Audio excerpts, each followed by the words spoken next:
Hi guys, I am Torontosportsguy, and this is Last Week in Leafland, where I run down all the news and events that happened in the last week regarding the Toronto Maple Leafs. This week, NHL regular season hockey actually started, and the Leafs look good.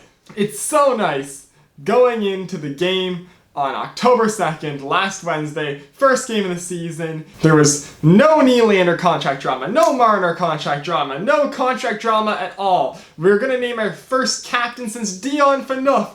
Everything was so hype, and all the city could talk about was how Jason Spezza was a healthy scratch.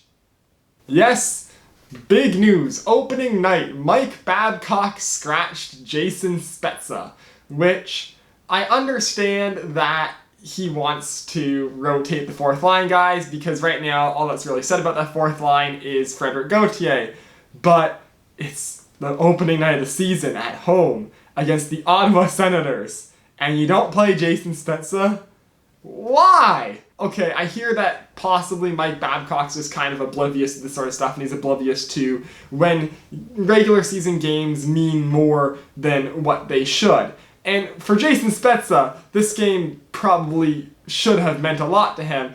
And I'm going to be fully honest, through the first two games he's played this season, I have not liked Nick Shore very much. So right now, I want Jason Spezza in that slot. I would have liked to see Jason Spezza opening night, but, you know, Babcock's the coach, and we ended up winning that game, so you can't really fault him. It's not like anything went wrong because he did not play Jason Spezza. It's just a kind of disrespectful move, but again, Babcock's the coach, this is his team, he gets to do what he sees fit, and if there's one good thing about this, it probably means that we won't see Jason Spezza playing 20 plus minutes in Game 7 against the Bruins, so that's good at least. But yeah, first night, October 2nd, game's about to start, they're announcing the opening roster, and the captain hasn't been announced yet.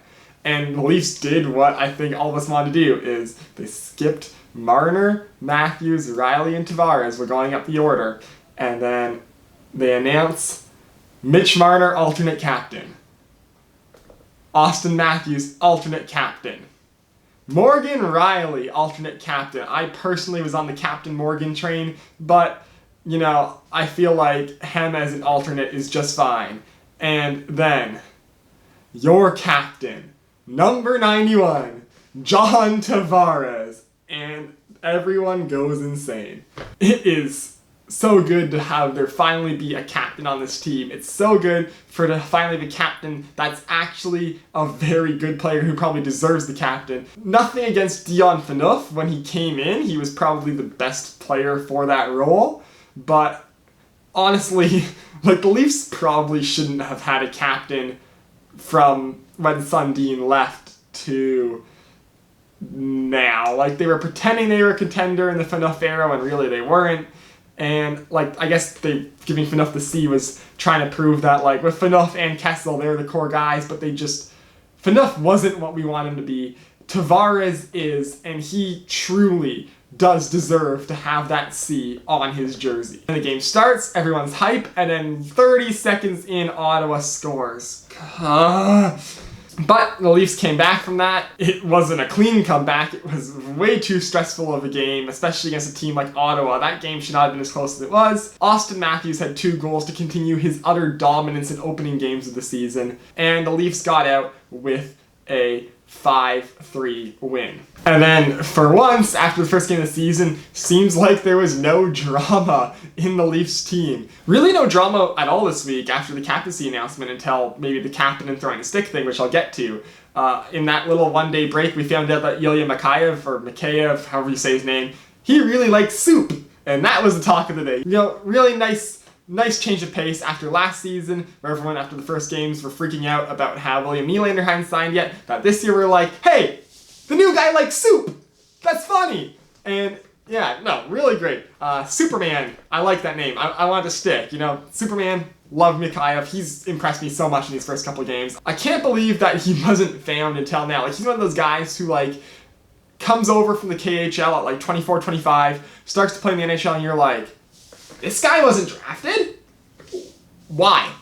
And I get, like, Russia just has some guys who come over as late bloomers who, like, they don't really start to perform until their mid-20s, and they come over to the NHL, and you're like, wow, this guy belongs. And, like, the KHL, guys like him kind of prove that the KHL is a real league. And, like, the Leafs are very good at having scouts around the KHL, and that's something I think we're going to see more and more teams start to do, as I feel like hockey as a whole, and the NHL as a whole, is going to start getting more and more players from European leagues when they're already established players in their mid-20s, because some players just, when they're 18, 19, draft eligible, don't look like they can be NHL caliber guys. And then, like Mikheyev, when they're in like 23, 24, 25, you're like, wow, this guy is really good, like late bloomers.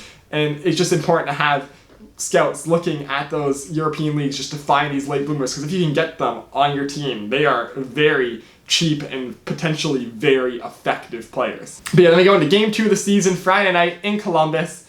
Mitch Marner is a 2-goal game, including his second one was an absolute beauty on 4-on-4, spins around Zach Werenski, gets the goal. Austin Matthews with possibly the best shot I have ever seen him take for the 4th goal of the game. That one was an absolute rocket. I didn't even know it went in when I watched it. I watched that, like, the highlight multiple times, replay multiple times, and I was like, wow, I still can't even tell that that went in. That was just clean. Freddie Anderson should have had the shutout, but he had that one terrible misplay that led to the Cam Atkinson goal. He was dynamite besides that. Very good game for him all around. Probably their best game of the week was that one on Friday against Columbus. And then Saturday, at home, against the Montreal Canadiens. Things start off good. Leafs, okay, well, Habs score one early, okay, but then the Leafs go out, get a 4-1 lead. Things just seem to be clicking, and then Montreal makes it 4-2. Then Montreal makes it 4-3.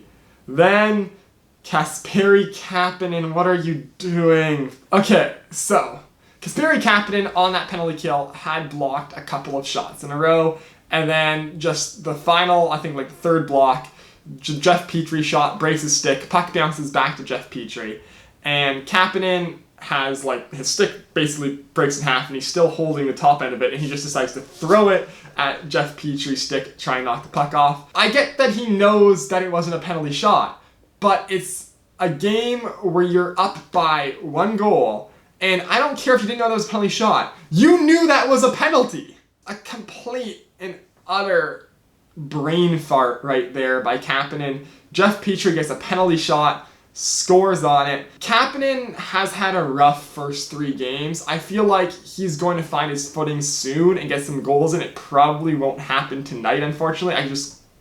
You have a feeling that, like, after a mistake like that, the next game for the player, as much as you want it to be fantastic, I don't think this game's going to be amazing. I think his next game is going to be the start of him starting to be like the Kapanen we saw last season.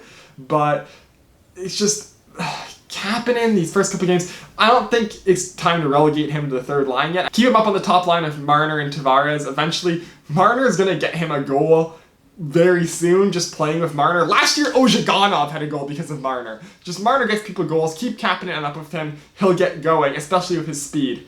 But it's been a rough couple games.